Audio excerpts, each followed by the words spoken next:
Hi, I'm Greg Hunter. This is the weekly news wrap up for Friday, June 7th, 2019, the WNW 387. Lots to talk about. Looks like Steele has cut a deal to talk to the DOJ.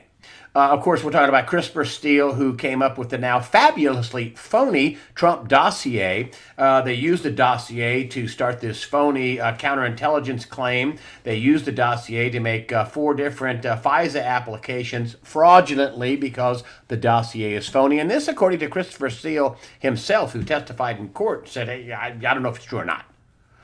And this was Russian information he got from Russian sources.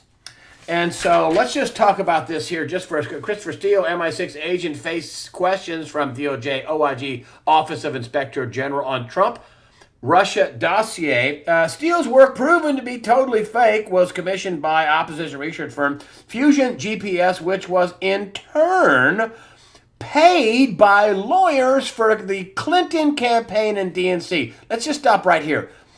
Clinton campaign and DNC were one and the same. She, according to Donna Brazell in her book, said she took over the DNC for the grand total of about $20 million.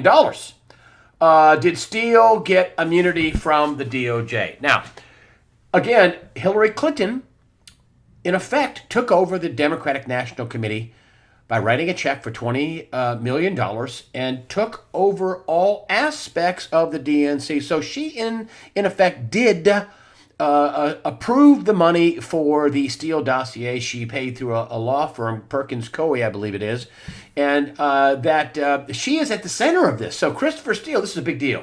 This is why I think they probably gave him some sort of immunity deal.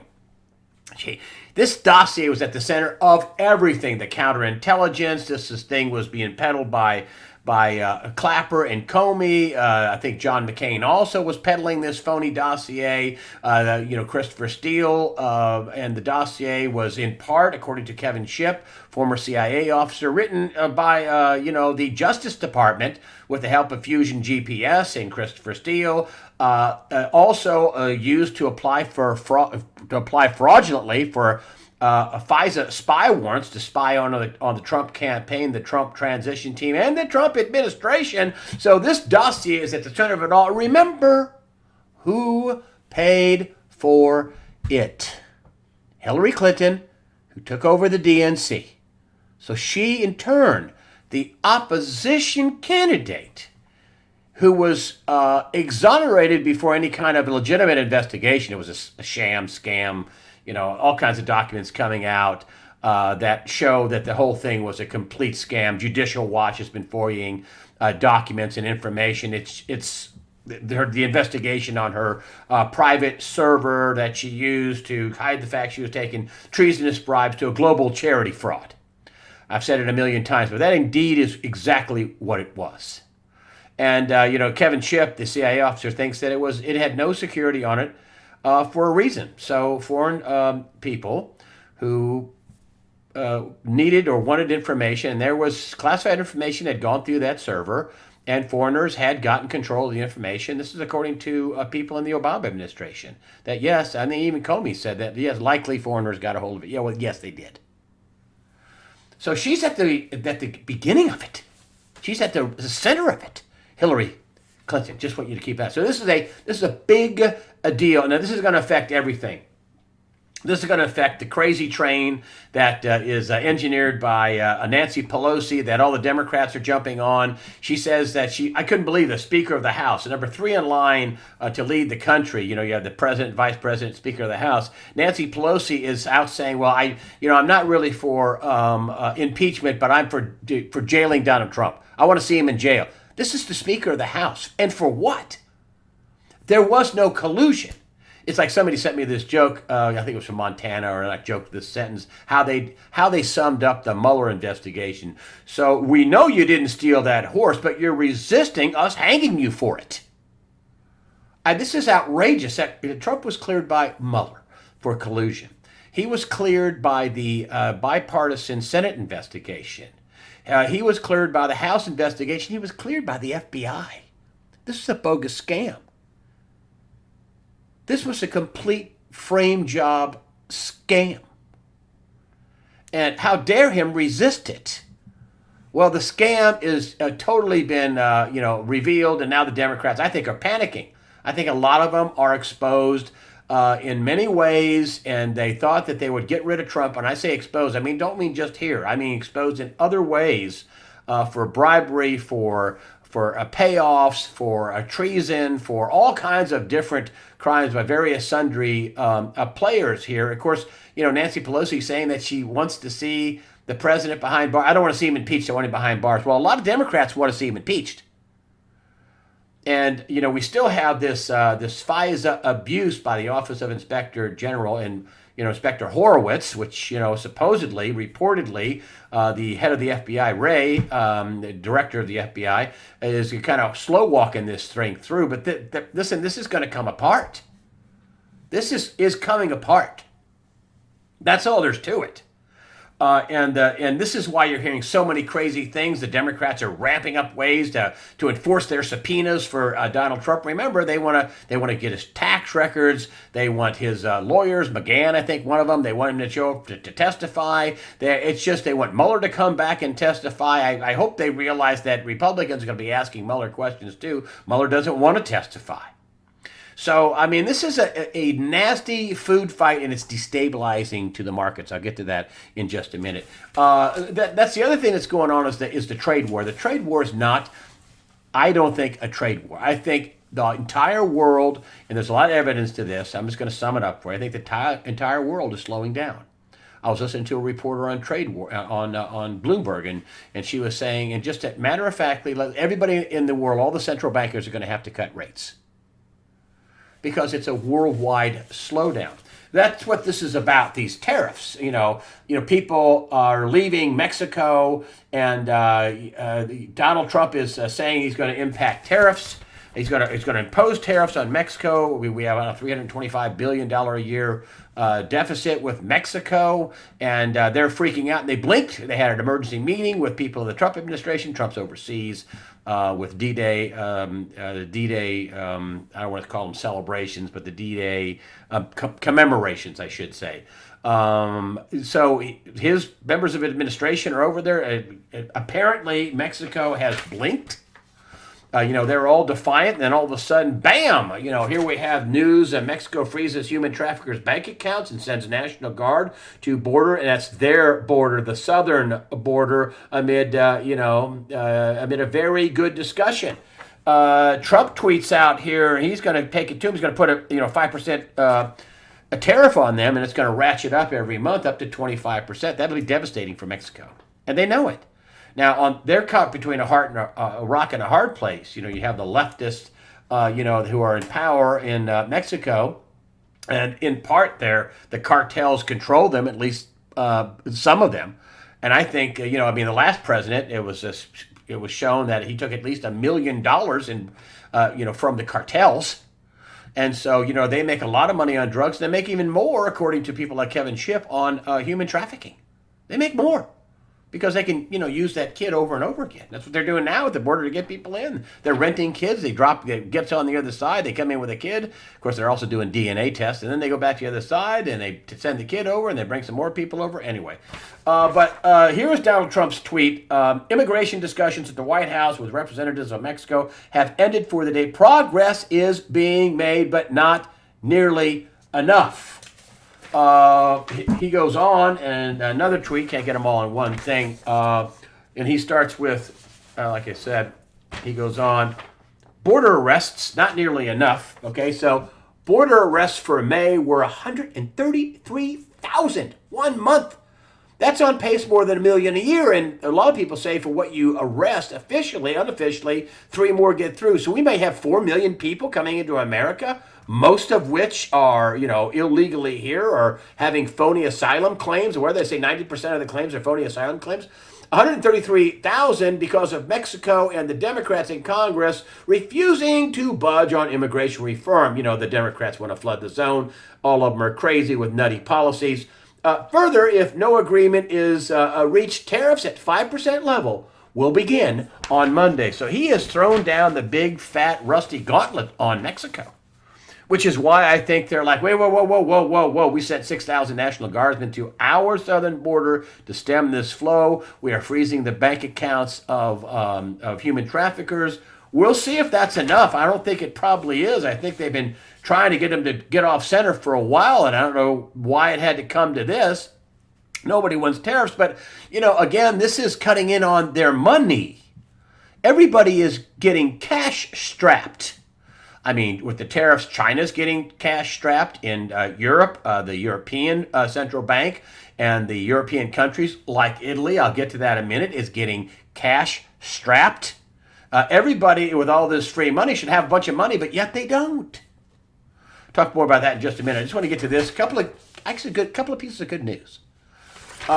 This is the U.S. refutes Iranian claim and says missiles put on small boats were for covert attacks. Now, this is Javed Zarif, Iran's foreign minister. He told ABC he admitted to it. We have the right to put whatever missiles we want to put on them. Zarif scoffed at claims that the missiles could be used for offensive purposes. Now, yet U.S. officials say, oh, bull bucky. The U.S. says a main reason the missiles have been loaded onto, what they call these boats, the hows, were so that the vessel could sail to a location without drawing attention. From there, the long-range missiles could be used to attack something that was not expecting it. Listen, at first the Iranians, they balked at this. At first they said, no, we're not doing that.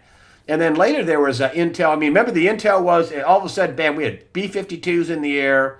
We had aircraft carrier going there. We had troops, other troops going there. Not a lot, 1,600, I think. We had, a bunch of assets, and a carrier isn't just one ship that they send. It's a carrier group. It's many ships and nuclear submarines and nuclear armed. And, they put up a pretty big, Donald Trump put up a pretty big show of force.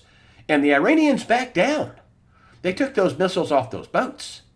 So, crisis avoided. Good news.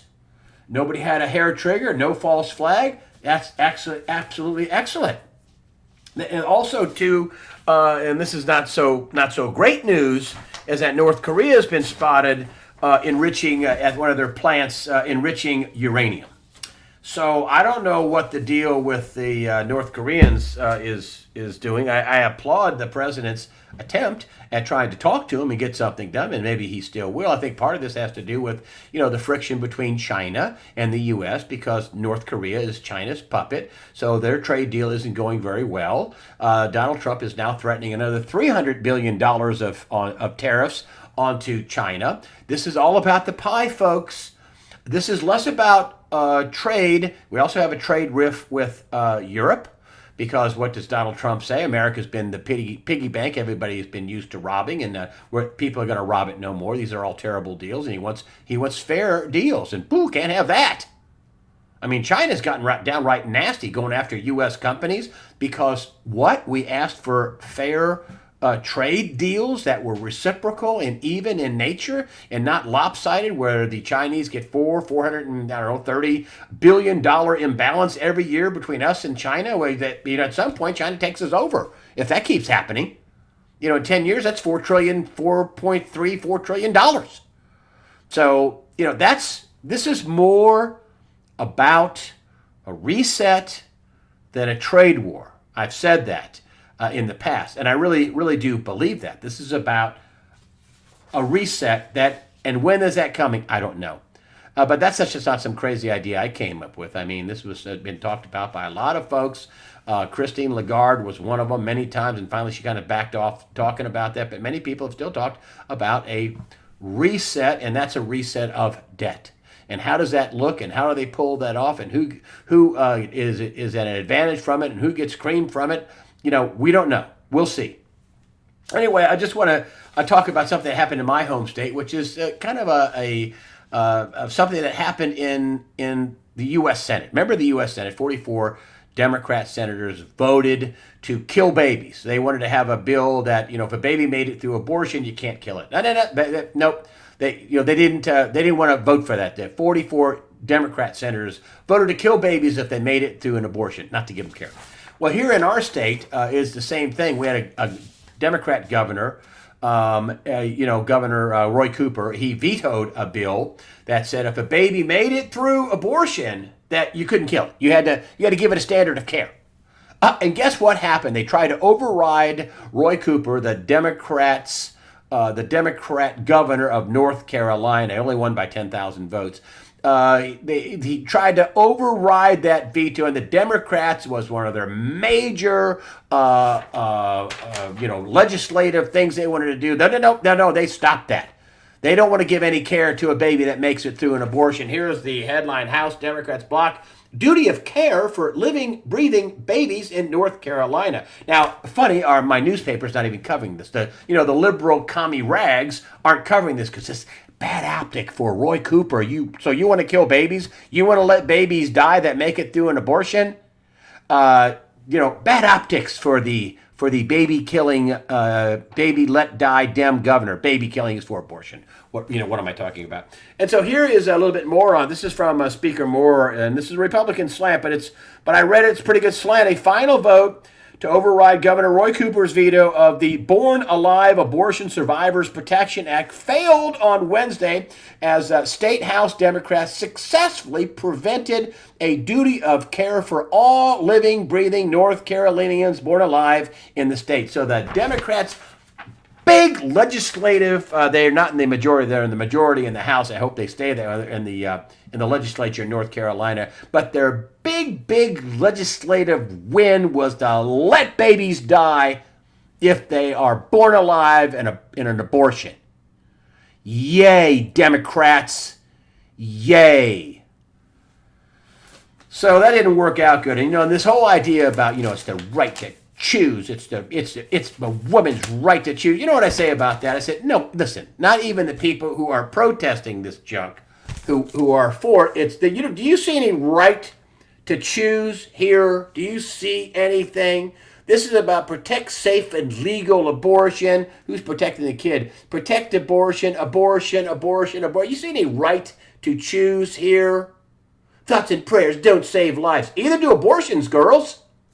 Hey, ladies, you've been told a big lie that this is your body and you can do whatever you want to it and all that. Oh, the other thing, too, is I wanted to bring this up.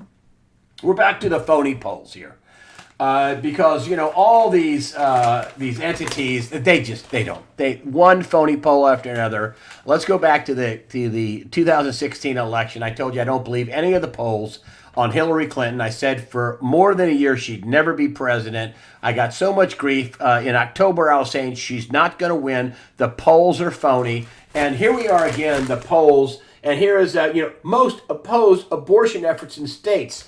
I would beg to differ, and I'll bet you this is a phony poll of how they did it, so they skewed it so they get their results. By 55 to 45% of those surveyed oppose so-called fetal heartbeat laws passed in 5 states that bore abortions after a pulsing of an embryo can be detected. Yeah, 55 to 45.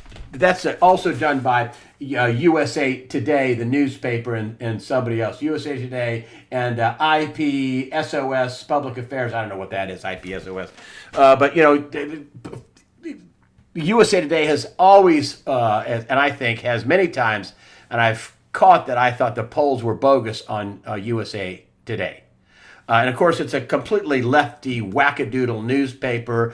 They're a buyout candidate. It looks like that may happen. There was somebody who offered them $12 a share. Now their shares went down to 8 and changed. Some of the top executives have left. This is more, the newspaper business with a lefty slant. People just aren't buying it. And these people are willing to kill their business model to keep propelling this lefty, Marxist, communist, globalist, New World Order, and might I say satanic, because, the Democrats in the House are trying to remove God out of any oath, so help me God. They don't want to use that. They don't want to use God. They want to do it, under the penalty of law. They don't want God. No God. No. God-less Democrats. And so that's, and more of the phony polls. Let's just talk about Joe Biden. I mean, listen, They're talking to that North Carolina. Joe Biden is up by multiple points. Really, give a town hall here, Joe, and let's see how many people you can pack in a stadium. Rent out a stadium, and then let's invite Donald Trump to rent out in an area, and let's see who comes for whom. Same thing in Texas. He's like, oh, Joe Biden is leading Trump in Texas. Really? Really? Why don't you rent out Texas Stadium and see how many people come there for you? Let's see, rent out a big venue, or just go to a fairground where you have to rent it out. Let's see how many people come to see you. And then let's have Trump go to Texas, about the same locale. And then we'll see how well you do. That's all. That's total BS. These polls are bizarro. Total BS. And, the DNC doesn't like all these wackadoodles. They know Beto's wackadoodle. No borders. They know Liawatha is a wackadoodle, although she has one good idea, and that's break up the tech companies. But, she's kind of a fascist. I wouldn't want her plan to do that. Other people, they have, universal basic income if you don't work. You have Ocasio-Cortez and the Green New Deal, where they, have to cut down on cow farts and beef and railroads over oceans and not fly and just not, do away with all fossil fuels. I mean, just, wackadoodle. And Cory Booker, Spartacus, and Buttigieg, his fake Christian, I'm gay and I'm a Christian, really? Maybe, I don't know. Some of his ideas, of course, all the 20 candidates, 22, however many Democrats are, all want to impeach Trump for some invisible crime that they can't identify. So, listen, these polls in the mainstream media, which is getting weaker and weaker. I'll talk more about it in just a minute. But the polls, I think, are phony. I think we're back to the same. They're going to try, again, what didn't work before, is that let's thought-shape people, and we'll have a poll, and we'll get people to believe it, but, we'll totally skew the poll so we get the results we want. So people will say, oh, yeah, oh, well, unbelievable. A lot of people don't believe the press, though. They don't believe the USA Today, the New York Times, the Wall Street Journal. I mean, the New York Times is saying, we were fair to Donald Trump. Yeah, they're drawing up articles of impeachment. Come on, they have never covered this this huge, biggest scandal in U.S. political history. This spy frame job of Donald Trump using a dossier paid for by Hillary Clinton and to fraudulently spy and start counterintelligence operations, putting spies inside the Trump campaign. That's all. I'm just glancing over the surface. New York Times barely covered any of that. But they're fair reporting on Trump, and they're drawing up articles of impeachment. The New York Times, right? Okay. So the mainstream propaganda media is just that. It's just propaganda, not an ounce of fairness in it, and they're getting their tails handed to them. Talk more about that in just a minute. I want to talk about a little bit about the economy, and I want to start. And I'll just tell you what some of the stuff I tell my friends. And that is, I saw this, and this got hardly any coverage, and I'm wondering why that, CNBC and Fox Business didn't call him up, because he's a big-time investor. I mean, he's had, 30% returns over the last 3 decades or more. And this is billionaire Stan Druckenmiller dumps all of his stocks, piles into treasuries, expecting rates to hit 0. Now, when rates go down, people are scared, so they pile into a certain instrument, like bonds. And when they do that, demand drives the price down, drives the interest rates down. So that is what's going to happen. Druckenmiller said that while treasuries have become less interesting amid a furious rally in recent days, and the rally means the rates are going down, so the prices are going up. In recent days, they remain the best game in town if the economy deteriorates. There's evidence of that doing that. He knows that. And certainly if rates tumble further. Another 2% to 0 or below, gold is not bad either, he added. Now, he knows that the economy's not good. This guy, you don't have 30% returns year over year for decades without being pretty connected and a pretty good analyst to what's going on in the macroeconomic field, and he's a global investor, so we're talking globally. Craig Hemke says, listen, what's going to happen when they start cutting all this rates, and that's the other thing, that the Fed has come out this past week after these big gyrations in the stock market. It came out and said it was gonna signaling a rate cut. Said that they're going to rate cut. Draghi oversees the European Central Bank. Also, he's going to do whatever it takes. Remember that reporter said that it looks like everybody around the world is just going to have to cut rates. I mean, that is the prevailing thought by the establishment media and the central banks. Craig Hemke from TF Metals Report will be the guest for the early Sunday release, and he says, what could happen is they could, what's going to happen eventually is people are going to lose confidence in central banks that they can fix this, and or that they can put it off longer. I mean, when I look at the economy, you know what I see? I see Frankenstein laying on the table. I see the monkeys from, Wicked Witch of the West, dun, dun, dun, dun, dun, dun, dun, dun, dun, about 3 or 4 of them jumping up and down on Frankenstein's chest. Then I see the members of the Lollipop Guild, with some pumps. We represent the Lollipop Guild, pumping blood through Frankenstein while the monkeys are jumping up and down. And, the Lollipop Guild pumping in blood. And how long can they do this cartoon? Seriously, folks. I mean, the economy gets in a little bit of trouble, and all of a sudden, wow, we got to cut rates. Oh, and also, publicly, the Federal Reserve and board members are saying, we're going to have QE if we get into a recession. They're going to print money. They're going to cut rates and print money. Oh, yeah. How did that work the last time in 2009? Pretty good until, well, it didn't. And now they're going to start that again. Last time when they cut rates, we had the Fed funds rate, a key rate, overnight rate. Banks lend each other money, 5 and something, 5 and change. Now it's 2 and change. They don't have as many, interest rates the cuts they can do. And that was before any QE money printing, before the Fed blew up its balance sheet. So, when are people going to lose confidence in the Fed? That was a really interesting thing that Catherine Austin Fitts said. Listen, she correctly said for years it's going to be a slow burn, it's going to be a slow burn. Then this missing money came out, and then they had this rule change that took the budgets of the government, of the defense contractors, of HUD, of anybody else. It took them dark. That Rule 56, where they don't have to put out an accurate statement to the public about any money. It's just anything that deals with national security. The $21 trillion missing dollars, and this is a real number, folks. And don't think that central bankers and big-time money investors and other people don't think this is a real number. They're scared. I mean, you got Drunken Miller, sell the house, sell the car, sell the kids. I'm out. I'm selling everything. When is the last time you heard a big-time money manager say he's selling everything? Been a while.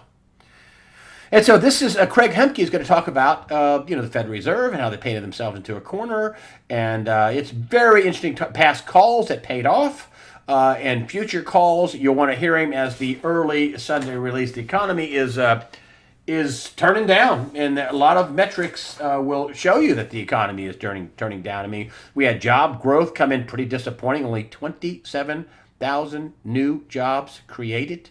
They were expecting 100. 200,000, 120, 150,000. I mean, a lot more than 27,000 new jobs created. And listen, I am not an anti-Trumper. I mean, listen, if you looked at November of 2016, I mean, the markets were just like this. They were just in a full on, it was going to go down. And I guarantee if Hillary Clinton would have been elected, we would have had a full-blown depression, which I think was probably the point. But Trump really bought us some time. Did he buy us time? Did he use it wisely? I hope so. And I'm not saying that, everything's going to fall out of bed, tomorrow. It may. I mean, the problem is that the possibility it could happen. And the Fed, I think, is panicking. I think the Fed and other central banks around the world are freaking out. They can't have this economy come unglued. A lot of people will lose a lot of money if they do. Which is why gold is going up. They can smell... Wait. Did the Fed just say they're going to go back to quantitative easing? Did the Fed just say they're going back to cutting interest rates? Oh my gosh, what is the effect going to be on the dollar? Listen, the dollar could gain in value. I mean, things are so wackadoodle and other currencies are so weak that the dollar could gain in value, but long term it's not. But back to the manufacturing is down, buying of chips is down, real estate is rolling over. We're at a peak. Other people are saying we're at a peak. I mean, and they're talking about rate cuts in QE. Any wonder why gold has copped a pretty good, a $50-$60 bid upward, movement. I'm surprised silver hasn't gone up higher, but I think later it will. Craig Hemke will also talk about gold, silver, rate cuts, the dollar, all that stuff. He's a bright guy. He's one of the best analysts out there. Of course, his adage is, listen, you can only predict the end of the world one time. So he doesn't predict the end of the world, but he does predict some pretty rough sailing in some areas of the economy and some pretty explosive growth eventually for gold and silver. And how can things fall apart? There's so many ways for this to fall apart. I mean, so many ways for it to fall apart. Here we have this story. This is by Mike Shedlock. Smart guy, good analyst. Brace for impact. Italy poised to launch euro parallel currency. They want to go back to something other than the euro. And then you see, well, whoa. I mean, Italy's going to stop using the euro. You mean, are they going to stop paying their debts? The ECB wants to fine them $3 billion because they have too much debt, 3 billion euros, because they have too much debt. And, the new administration over there is saying, we're not going to rule Italy on her knees. They also were asking about their gold back, Italy. And then all of a sudden, bam, they want to have a parallel currency where you'd have to have gold to back it now, wouldn't you? That's what all that's about. They haven't settled that question yet either. I mean, where is Italy's gold? They are the number 3 or 4, I can't remember which, holder of gold. Do they still have their gold? Do they still have most of their gold? Do they still have any of their gold? But back to this, and this is a scary thing. This is in Mike Shedlock's story. The German central bank has warned that it could face heavy losses if a major country leaves the euro and defaults on debts to the European Central Bank system. Yeah, I say this is yet another way for the whole global financial system to come down. And then take a look at that statement about defaulting on their debts or leaving, and then look at that statement in reference to Brexit, the UK leaving the European Union. And they're fighting tooth and nail to keep them. And I think the EU is really shaky and heavily debt laden. And if you take a look at the biggest country in the EU, and even France, if you look at France and Germany, France has got debt problems too, but there's, as Shedlock said, there's, one set of rules for France and Germany and a set of rules for everybody else.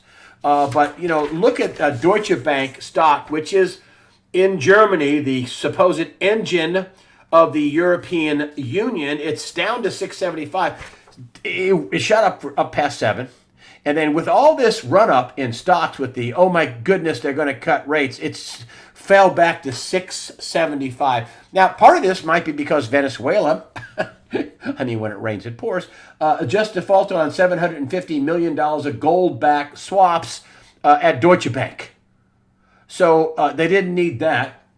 They also supposedly had a stress test in April. And the question is, did Deutsche Bank fail its stress test?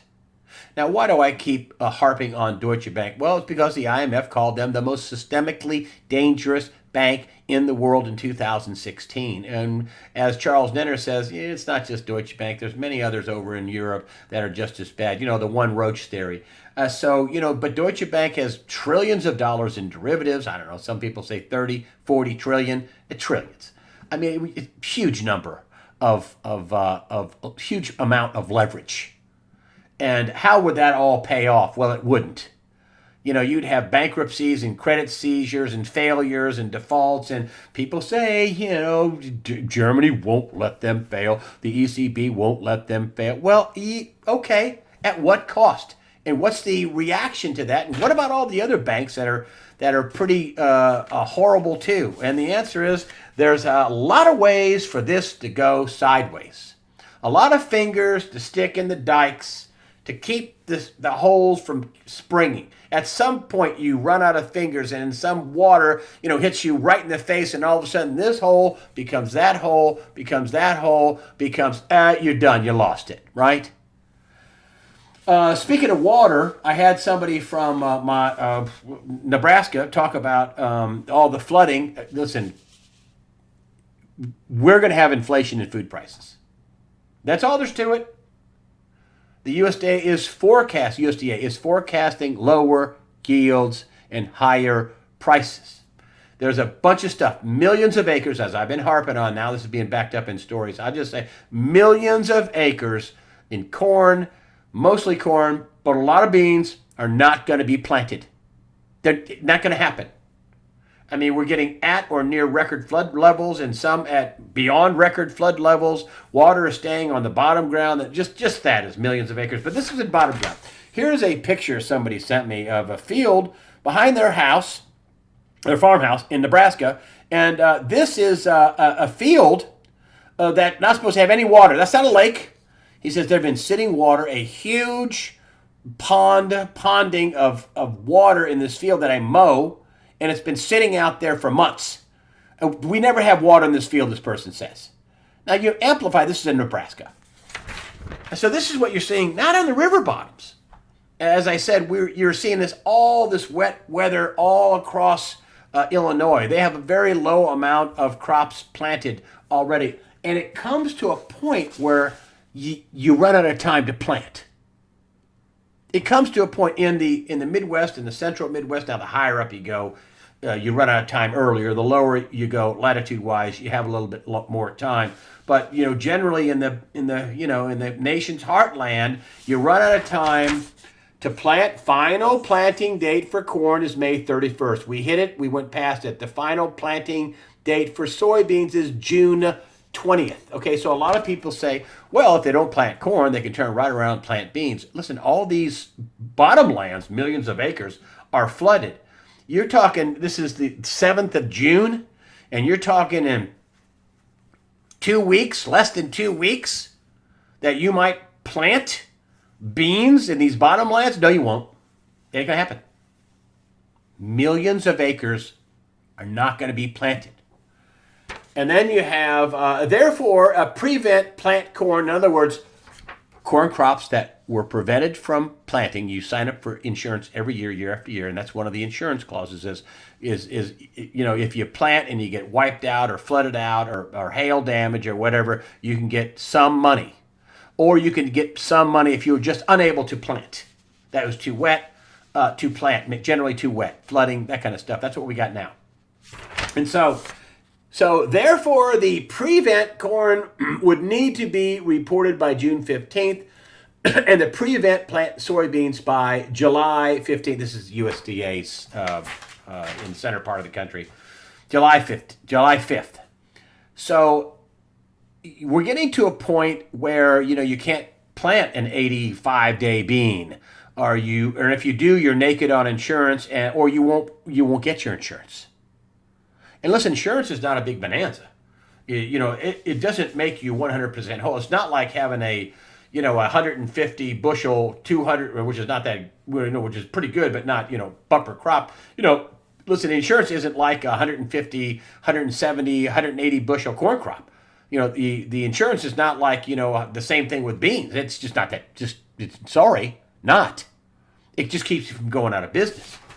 And that is what's happening in the farm country, is that we're at or near and going to go over in some places, Arkansas, over record levels. I want to bring up something about the media, because I was talking a little bit about it. Listen, most people don't know what's going on because the media is awful. And remember what I told you. Even at the beginning of this year, the layoffs are going to be stunning. Stunning. And they have been. And why? Because people aren't buying the propaganda, the thought shaping. They're not buying the lies. Here is laid off reporters launch project to save journalism. And let's tell you who's laid off. Laura Bassett. And I'm sorry these people are laid off, but Laura Bassett, Huffington Post, an ultra left wing organization. These people were laid off there. Why? Because they were getting too many clicks and selling too many ads? No. People were running from it, especially after the 2 years of the Russia hoax that they lied, and Trump's a spy, and he colluded with Russia, and no, he didn't. And now they're on this obstruction of justice. So he didn't commit a crime, but he obstructed looking into a crime that didn't happen. I mean, it's stupid. And then here we have Laura Bassett, Huffington Post, and John Staunton, BuzzFeed News, founded Save Journalism Project. Listen, they're blaming big tech because of their problems, right? But it's not totally biased propaganda reporting. These people work BuzzFeed News. They're the ones that released that dossier. Trying to throw a pie in Trump's face. As we know now, it's totally unverified. They call it, let's just like to call it phony lies.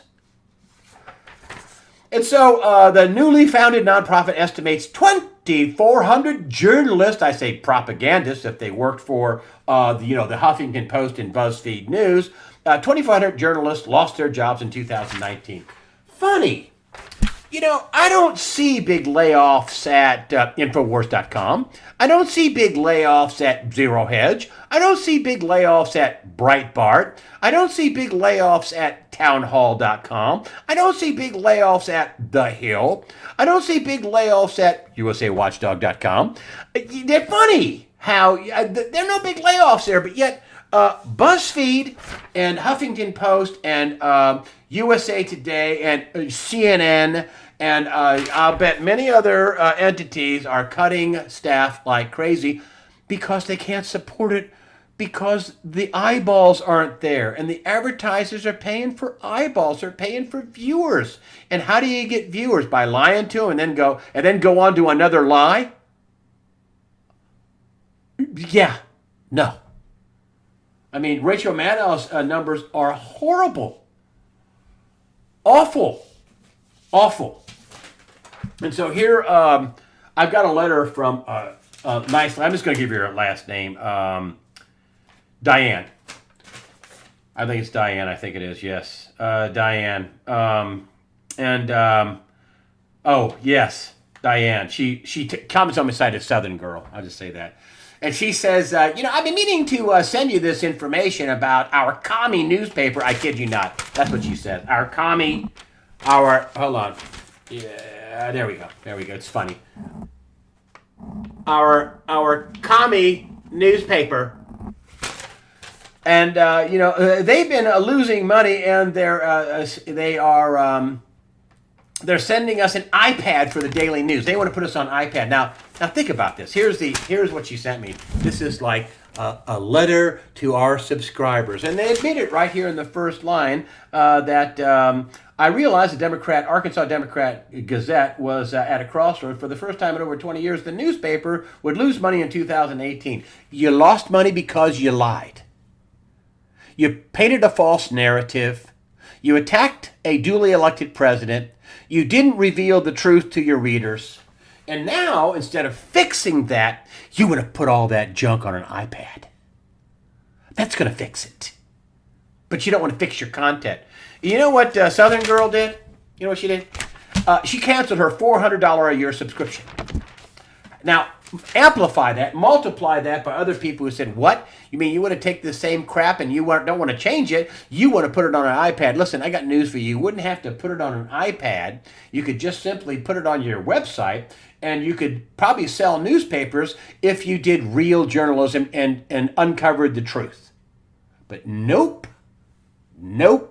That's not what the mainstream media is doing. It's doubling down with phony polls and more phony narratives about obstruction of justice and impeachment and the Green New Fraud deal and all this other crazy, taking away your Second Amendment rights, voting for baby killing. They don't cover that. No, don't cover that. No, we don't cover that. We don't cover the crazy, even though it's, juicy, real journalism stuff that you could get rich off of. I mean, you'd sell newspapers, you'd get clicks, you would, if you really did. But that's what the alternative media is doing. They're thriving. Legacy media, mainstream media, old-timey media, dying. And it should die. It's propaganda. One last thing. I got this from a guy, and I didn't have his permission to give his last name, but his name's Brad. And he's from Georgia. And he says, people, and they have the heartbeat bill, one of the states that has the heartbeat bill. And I applaud that. I mean, listen, ladies, if you hear a heartbeat, that ain't your body, it's another body. You've been lied to. You're murdering your babies. But anyway, he said that, and I'll just give you the Clef Notes here. He just said that all these people are going after us, and they're Jennifer Chastain, I think, is going to quit doing movies there, and the chick that was just on the Game of Thrones, they're going to boycott, and other people are going to boycott Amazon, Netflix. How dare them? They're going to punish them with they're going to take away their entertainment. They're going to punish you for not wanting to vote to kill babies. They're going to punish Georgia. Well, this guy says, let's not wait, folks. Let's disconnect cable. Let's disconnect Netflix. Let's disconnect Hulu. Let's stop watching all the MSNBC. Let's disconnect Amazon. Let's disconnect all these people. And let's go on the offensive. Let's have everybody boycott them. Let's not see movies that have these people. Chastain. I don't see any movies that she's in. I don't watch any movies of people that have been un-American and for this communist New World Order, liberal, making fun of people holding on to their God, guns, and Bibles. Hey, listen, I'm not giving you my dollars. I don't go see X-Men. I don't go see the Marvel comic people. I don't watch NFL football, the Marxist organization for Take a Knee. That's rich. Black Lives Matter. But, these people that their entertainment is, they're like a bunch of monkeys. They're like a bunch of dancing monkeys. Why don't you dancing monkeys just concentrate on learning your dancing monkey routine and just entertain us and stop telling us how to live, how to think, how to vote, whether or not we should kill our babies or no, we should kill our babies. Why don't you just back off? And why don't we boycott them? Why don't we boycott them? Boycott dicks, boycott all the people that turn their nose down at us and think we can't live without their little dancing monkey TV and shows and movies and docudramas, and we can't make it without that. We can make it without them. So Brad here has a good idea. Seriously, folks, let's boycott Hollywood. Let's boycott the mainstream media. Let's boycott the mainstream network entertainment shows. Let's boycott all these people and try to help out Georgia and stand united, because I think Georgia did the right thing with the heartbeat bill. You ought to be able to make a decision by the time your child has a heartbeat, whether or not you want to suck them out with a vacuum cleaner or wait until the 9th month and sell their body parts, which I know that sounds gross, but that's what happened in some cases. They sold the body parts. So with that, I'll say thank you for supporting USAWatchdog.com with your comments and your donations. That helps us out. Remember, fear not. Prepare yourself mentally, physically, above all, spiritually. God the Father, Son, Jesus Christ, and the Holy Spirit are firmly in control. Don't let fear, the devil loves to make you fear. Don't let fear steal your faith and steal your good sense and steal your joy. Fear not. And thank you for supporting USAWatchdog.com.